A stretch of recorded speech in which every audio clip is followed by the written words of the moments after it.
ಶಿವನ ಅರಮನೆಗೆ ರೂಪಾಯಿ ರಾಜನ ಆಗಮನ. ಯಾಕೆ?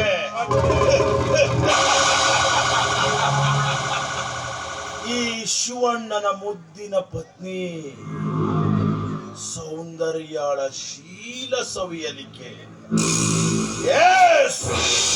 ಶಿವಣ್ಣ,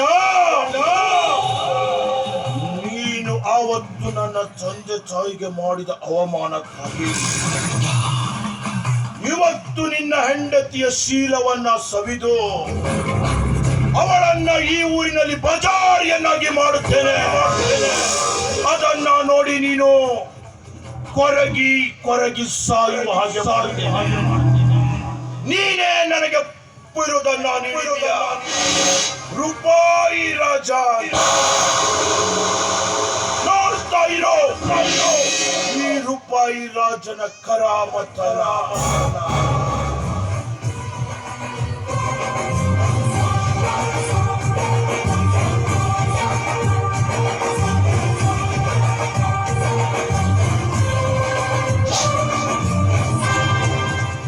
ಸೌಂದರ್ಯ,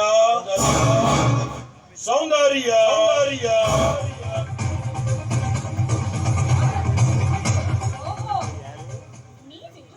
ಹೌದು, ನೀನ್ಯಾಕೆ ಬಂದೆ ಇಲ್ಲಿಗೆ? ಕಾರಣವಿಲ್ಲದೆ ಯಾರ ಮನೆಗೂ ಬರುವವನಲ್ಲ ಈ ರಾಜ. ನಿನ್ನೊಟ್ಟಿಗೆ ಇಂಪಾರ್ಟೆಂಟ್ ಆದ ಕೆಲಸ ಇತ್ತು, ಅದಕ್ಕಾಗಿ ಈ ಅರಮನೆಗೆ ಕಾಲಿಟ್ಟಿದ್ದೇನೆ. ಅದೇನು ಕಾರಣ, ಏನು ವಿಷಯ ಅಂತ ಬೇಗ ತಿಳಿಸು. ಸಮಯ ಇಲ್ಲ, ಯಾಕಂದ್ರೆ ನನ್ನ ಮೈದ ಬರೋ ಹೊತ್ತಾಯ್ತು. ನಾ ಆತನ ಸಿದ್ಧ ಮಾಡ್ಬೇಕು.